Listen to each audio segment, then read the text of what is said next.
68 BPSC mains exam जो है खत्म हो चुका है और आज के सेशन में हम बात करेंगे कि पेपर आखिर कैसा आया। क्या वो टफ था, क्या वो डायनेमिक था, डाइवर्सिटी उसमें कितनी थी और आगे स्टूडेंट्स की क्या अप्रोच होनी चाहिए कि भाई समस्याएं ना हो।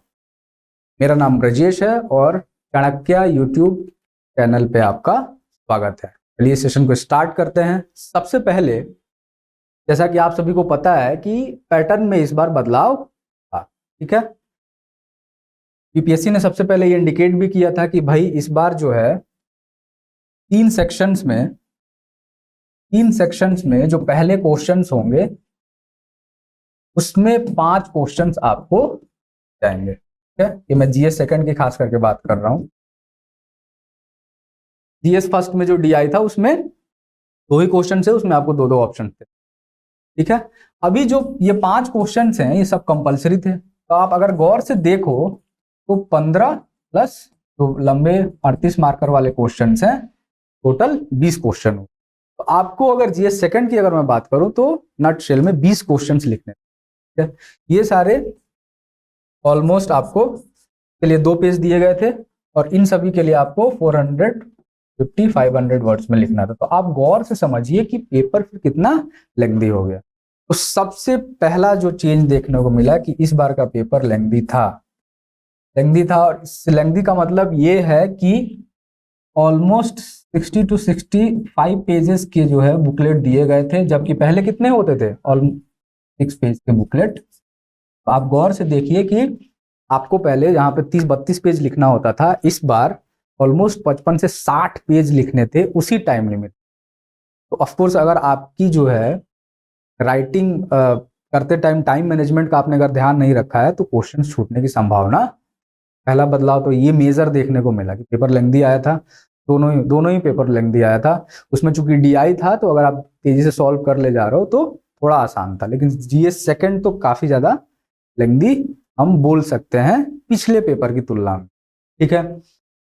ऑफ कोर्स अगर आप ये भी एक पॉइंट देखोगे कि चूंकि ये 15 क्वेश्चन शॉर्ट वाले पूछे गए हैं तो इनकी संख्या बढ़ी है क्वेश्चंस की, तो इसके चलते डाइवर्सिटी भी इंक्रीज हुई। डाइवर्सिटी में क्या हुआ कि डिफरेंट सेक्शन से क्वेश्चन पूछे गए। एग्जाम्पल के लिए देखोगे तो पॉलिटी में ही सेक्युलरिज्म, डायनेमिक सेक्युलरिज्म से इस बार क्वेश्चन पूछा गया। जनरली पॉलिटी में कुछ एक सेक्शंस हैं जिनसे ही क्वेश्चन आता है, प्रीएम्बल हो गया, गवर्नर आ गया, प्रेसिडेंट हो गया, इन सभी से क्वेश्चंस पूछे जाते थे। इस बार सेक्युलरिज्म से क्वेश्चन इन्होंने पूछ दिया, ठीक है। बिहार का जो है पॉलिटिकल कल्चर, इसके एनालिसिस के रिगार्डिंग क्वेश्चन पूछा गया। और जो शॉर्ट क्वेश्चन थे वो अपने आप में बड़े, जो आई थिंक 38 मार्कर वाले क्वेश्चन हैं उनके बराबर थे। अब अगर गौर से देखोगे तो इनमें भी काफी ज्यादा लेयरिंग थी, ठीक है। ये भी स्ट्रेट फॉरवर्ड काफी क्वेश्चंस नहीं पूछे गए थे। क्रिटिकली एनालिसिस की बात की गई शॉर्ट क्वेश्चंस, तो ऑफकोर्स उनको भी आपको बहुत ही कंसाइज और प्रिसाइज वे में लिखना है, ठीक है। तो पहला बदलाव तो ये हुआ। दूसरा अगर मैं बात करूं कि पैटर्न चेंज के चलते लेंथी पेपर हुआ, डायनेमिक क्वेश्चंस इस बार पूछे गए। डायनेमिक क्वेश्चंस की अगर बात की जाए तो अगर आप गौर से देखोगे जीएस फर्स्ट में ही तो G20 से जो क्वेश्चन आया था उसमें G20 डायरेक्ट आपको नहीं पूछा गया है कि भाई G20 के बारे में बता दो, G20 से इंडिया कैसे अपनी डिप्लोमेसी को इंप्रूव कर सकता है, कैसे उसके लिए परफेक्ट एक प्लेटफॉर्म है, जो इंडिया कैंडिडेट है, ये सारे आपको एनालिटिकल पार्ट पूछे। ग्लोबल साउथ के लीडर बनने में कैसे चैलेंजेस फेस, ऐसे क्वेश्चंस अगर आपको पूछे जा रहे हैं तो ऑफकोर्स उसमें काफी ज्यादा एनालिसिस की जरूरत, ठीक है। तो एनालिटिकल क्वेश्चंस पूछे गए जिनमें क्या था, मतलब एक एस्पेक्ट नहीं पूछा गया है, 2-3 एस्पेक्ट हैं और सबको आपको डील करना है।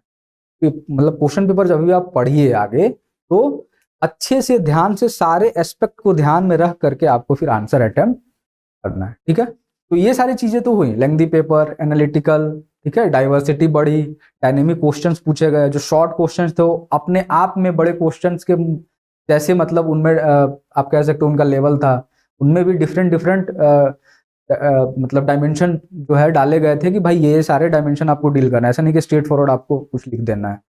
तो गौर से अगर आप देखोगे तो पेपर कुल मिलाकर के काफी अच्छे लेवल का था और ऑलमोस्ट मैं कह सकता हूं कि पीएससी के लेवल को टच करने की कोशिश की गई थी, ठीक है। ये तो GS1 और GS2 की बात हो गई।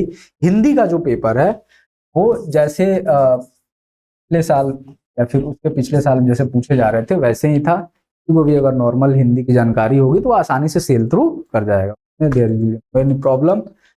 ऑप्शनल की अगर मैं बात करूं तो ऑप्शनल में सारे जितने भी आपके यूनिट्स हैं, ठीक है, जितने भी यूनिट है, ज्योग्राफी ले लो तो जियोमॉर्फोलॉजी, क्लाइमेटोलॉजी, ह्यूमन ज्योग्राफी, सारे एस्पेक्ट से क्वेश्चन आए थे। थोड़े फैक्चुअल थे लेकिन आसान थे, है ना, बाई क्वेश्चन आसान थे, थोड़ा आपको फैक्ट वगैरह याद करने की जरूरत है। करंट पर्सपेक्टिव से भी क्वेश्चंस पूछे गए हैं, ठीक है, इनका मतलब ऐसा पेपर है कि करंट से क्वेश्चन आ सकता है, तो ऑफकोर्स उनसे भी क्वेश्चन पूछे गए हैं, ठीक है। अब हम बात करेंगे कि परीक्षार्थियों को जिसने सबसे ज्यादा परेशान किया कि भाई एसे जो है इसमें क्या समस्या, ठीक है। एसे में क्योंकि नया था एसे, सबको पता है इस बार कि बिहार में पहली बार एसे इंट्रोड्यूस हुआ और काफी क्यूरोसिटी थी, जैसा कि चेयरमैन सर का स्टेटमेंट भी आया हुआ था कि सेक्शन 3 में they will be providing some question that will benefit the local students, मतलब जो बिहार के बच्चे हैं उनको फायदा होगा।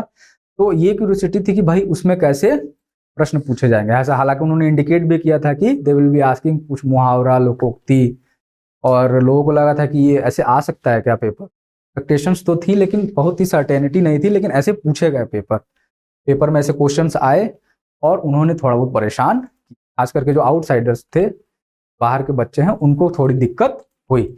लेकिन अगर मैं सेक्शन 1 और सेक्शन 2 की भी बात करूं तो ये एक्सपेक्टेशंस थी कि जीएस वाले जो टॉपिक्स हैं जैसे क्लाइमेट चेंज, वुमेन एम्पावरमेंट, है ना, इससे क्वेश्चंस पूछे जाएंगे, लेकिन ऐसा कुछ नहीं हुआ। काफी हद तक जितने भी क्वेश्चंस हैं वो सारे फिलोसॉफिकल बैकग्राउंड के थे। बस ये इंटरनेट वाला जो क्वेश्चन है, internet has turned our world into global village, और education seeking change after COVID, इसके अलावा जितने भी क्वेश्चंस आप गौर से देखोगे तो ये फिलोसॉफिकल क्वेश्चंस हैं। फिलोसॉफिकल क्वेश्चंस में सबसे बड़ी बात ये होती है जनरली, इसके लिए आपको राइटिंग, आपकी जो होती है ना राइटिंग प्रैक्टिस की काफी आवश्यकता होती है। फिलोसॉफिकल क्वेश्चंस में आप एक स्ट्रेट फॉरवर्ड ऐसे जनरली नहीं लिख पाइएगा, एक ही क्वेश्चन होता है, उसको different different candidates different different तरीके से लिखते हैं, सेट पैटर्न नहीं होता है, इसलिए इसमें आपको अच्छे से प्रैक्टिस की जरूरत होती है, अलग अलग डायमेंशन सोचने की आवश्यकता होती है, और इसलिए ये काफी जनरली जो है स्टूडेंट्स हैं इनको ये परेशानी होती है अटेम्प्ट करने में। तो यूपीएससी जैसे कि पूछ रहा है कुछ सालों से, वैसे ही बीपीएससी ने भी इस बार फिलोसॉफिकल एसेज से ही स्टार्ट लिया है। तो पहला तो ये हो गया। दूसरा अगर मैं बात करूं कि भाई थर्ड सेक्शन में क्या आया, तो थर्ड सेक्शन में आप गौर से देखोगे तो जितने भी मुहावरे, लोकोक्तियां जो हमारे बड़े बुजुर्ग बोलते हैं वैसे क्वेश्चंस पूछे गए हैं, ठीक है। लेकिन गौर करने वाली बात यह है कि ये जो क्वेश्चंस है इनका प्रिडिक्शन हम कर सकते हैं। इनके प्रिडिक्शन के लिए हिंदी न्यूज़पेपर फॉलो करने की जरूरत है। हिंदी न्यूज़पेपर अगर आप फॉलो करिएगा तो इसमें न्यूज में, क्योंकि मैं खुद देख रहा था कि 2-3 जो ये क्वेश्चंस पूछे गए हैं इसमें आए हुए थे, तो आप ये प्रिडिक्शन कर सकते हो कि भाई ये मुहावरा, लोकोक्ति पूछ सकता है इस बार बीपीएससी, और उसको अगर आप प्रिपेयर करके जाते हो तो थोड़ा बहुत आसानी हो जाएगी, ठीक है। एक साल में अगर आप न्यूज़पेपर उठा करके देखिएगा तो ऑलमोस्ट 5 से 10 ऐसे मुहावरे होंगे जो कि न्यूज में होंगे और उसके पूछे जाने की संभावना ज्यादा, ठीक है। तो ये तो बात हुई कि आखिर पेपर कैसा आया था। अब हम बात करते हैं कि आगे भविष्य के लिए आपको कैसे जो है अपनी तैयारी को थोड़ी बहुत चेंज करने की आवश्यकता, ठीक है। सबसे पहले तो मैं ये बोलूंगा कि अब आपको कॉन्टिन्यूअस प्रिपरेशन की आवश्यकता है। कॉन्टिन्यूअस प्रिपरेशन का मतलब ये है कि आपके प्रिपरेशन में कोई भी उतार चढ़ाव ना आए, आप अपनी जो तैयारी है उसमें एक कॉन्टिन्यूटी बनाए रखें। प्रीलिम्स के पहले हर हाल में आपका मेंस का पूरा सिलेबस कंप्लीट हो जाना चाहिए, क्योंकि प्रीलिम्स के जस्ट बाद आपको आंसर राइटिंग की काफी ज्यादा आवश्यकता होनी है। इसके 2 रीजंस मैं आपको बताता हूं क्यों। सबसे पहले आंसर राइटिंग अब क्यों बहुत ज्यादा इंपॉर्टेंट है, क्योंकि पेपर लेंथी आ रहा है, बहुत ही लेंथी पेपर है। अगर आप आंसर नहीं लिखिएगा जाकर के घर पे पढ़ने के बाद तो आपका पेपर छूट सकता है, क्वेश्चंस कुछ। दूसरा रीजन ये है कि जो कि फिलोसॉफिकल एसेज पूछे जा रहे हैं और जीएस 1 जीएस 2 में डायनेमिक एसेज क्वेश्चंस पूछे जा रहे हैं, जिनमें काफी ज्यादा डायमेंशन है, एनालिटिकल क्वेश्चंस हैं। तो अगर आप आंसर राइटिंग उनका नहीं करिएगा तो आप जो है प्रॉपर तरीके से सारे डायमेंशन डील नहीं कर सकते हैं। क्योंकि 4 डायमेंशन अगर एक क्वेश्चन में पूछा हुआ है, आप उसका फ्लो कैसे मेंटेन करना है उसको ध्यान में नहीं रखिएगा तो समस्या सकती है। तो 2 रीजन है ये प्रोमिनेंट, कि चूंकि पेपर लेंथी आ रहा है तो ऑफ कोर्स जरूरी है। दूसरा ये है कि डायनेमिक क्वेश्चंस पूछे जा रहे हैं, एनालिटिकल क्वेश्चंस पूछे जा रहे हैं, तो जो है ये आपको इसकी ध्यान रखने। इसके अलावा रेगुलर न्यूज़पेपर रीडिंग काफी अब जरूरी है, क्योंकि चूंकि एनालिसिस वाले पार्ट पे आपको ध्यान देने की जरूरत है, तो न्यूज़पेपर से आपका वो बहुत हद तक सॉल्व। दूसरा मैं बोलूंगा कि हिंदी न्यूज़पेपर से आप, ऑफ कोर्स बिहार का तो लोकल न्यूज है, वो तो आपको फायदा करेगा ही आंसर राइटिंग में, साथ साथ ये जो 3rd वाला सेक्शन है ऐसे में, उसके कौन से टॉपिक आ सकते हैं, अगर आप केयरफुली ध्यान से पढ़ रहे हैं पेपर, आप कुछ कुछ केसेस का अनुमान लगा सकते हैं। तीसरी बात यह है, आपको रेगुलरली अच्छा फीडबैक अब चाहिए होगा। भाई जो भी आप ऐसे लिख रहे हो या आंसर लिख रहे हो, उसका फीडबैक आपको अच्छे से मिले, उसकी कॉपी चेक है वो अच्छे से हो, आपको प्रॉपर तरीके से बताया जाए कि भैया आपने ये वाला पॉइंट कर दिया। यानी कि आपको एक प्रॉपर तरीके से प्रोफेशनल हेल्प लेने की जरूरत है। ऐसे के लिए हमने खुद ऐसे का एक बैच लॉन्च किया है, उसमें आप आकर के देख सकते हैं। इसके अलावा भी मैं बोलूंगा कि डेली आंसर राइटिंग के लिए हम जो टॉपिक ऑफ द डे और ये कुछ वीडियोस ला रहे हैं, उस पर आप आंसर लिख सकते हैं समझ करके कि भाई चलो एक क्वेश्चन इससे ये बन रहा है, तो हम जो है आंसर, तो टॉपिक ऑफ द डे ऐसे हम सभी आपके लिए ये सभी चीजें ला रहे हैं जिससे कि आपको फायदा हो सके। तो कुल मिला के बात ये है कि अब बीपीएससी की तैयारी जो है वो पुराने जो सिस्टम था जो पुराना, उसके आधार पे अब नहीं हो सकती है। आपको तैयारी को थोड़ा टॉप नॉच करना पड़ेगा, ठीक है, क्योंकि बीपीएससी ऑलमोस्ट अब यूपीएससी लेवल को करने जा रहा है। ठीक है, इसी मैसेज के साथ इस सेशन को एंड करते हैं। धन्यवाद। जय हिंद, जय भारत।